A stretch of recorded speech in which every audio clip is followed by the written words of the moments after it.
A wave of COVID infections has erupted in China since the dismantling of the country's zero COVID policy, fueling international concern. Some countries, including Australia, have put testing requirements in place for anyone travelling from China's mainland. And the consequences of this wave are far-reaching beyond the immediate public health ones, with supply chain disruptions expected to pose a major challenge for the global economy. Economist Dr. Richard Denniss has been following these developments closely. He is the Executive Director at the Australia Institute and joins us now. Dr. Denniss, China is beginning to live with the virus.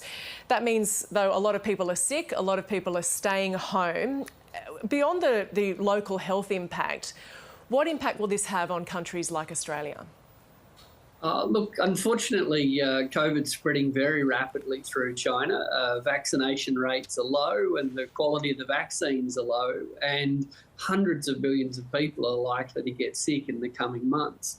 Now, whether it's through lockdowns and keeping people at home or from people getting sick and not being able to go to work, the consequences really are the same. When China gets COVID, the world economy more than sneezes. We all get sick, and because Australia's spent decades offshoring and outsourcing so much production, if for any reason, be it lockdown, COVID, or anything else, if China's struggling to make things, then there's a whole bunch of things that Australian consumers can't get, but perhaps even more importantly, Australian manufacturers and producers can't get.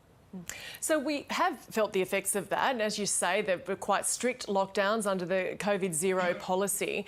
So what effects are we going to see? I mean, is it only going to be positive, if a very slow pace of improvement, or is it actually going to get worse before it gets better? What are we expecting in terms of supplies to Australia?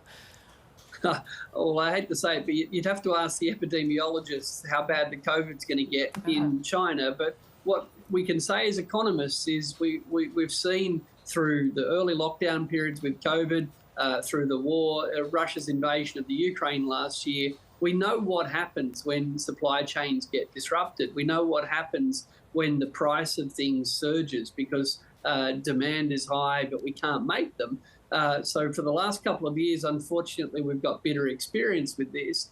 And again, after decades of Australia relying on other countries to make things for us, we now find ourselves in the situation that we're going to have shortages of some things and indeed higher prices for a lot of things. So we've seen it with silicon chips, we've seen it with building materials, we've obviously seen it with oil and gas. Which parts of the Chinese economy are going to get hit hardest? Well, to some extent, that depends where COVID hits hardest in China. And what about medicines? Is that a concern? Absolutely. Again, it's hard for Australia to comprehend, but, 25 million people in Australia, 1.4 billion people in China, them opening up, so-called learning to live with COVID. The world's never seen anything like that. Will the Chinese government respond by sticking to its current preference for vaccines, or will it want to engage with other countries?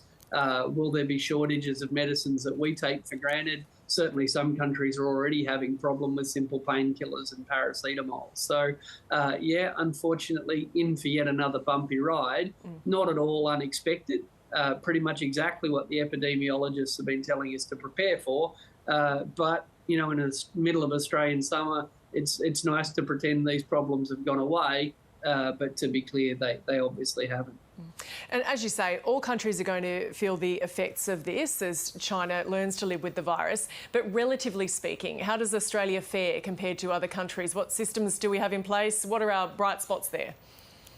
Well, bright spots and weak spots. Australia is very exposed to the Chinese economy. We sell a lot of raw materials to China. Where they transform our coal and our iron ore into steel, for example. If their steel mills aren't running, then it's going to be harder for us to sell them coal and iron ore. Similarly, if they're not making the building materials that we import for our houses, then the time it's going to take to build houses here in Australia, the cost of them is going to go up.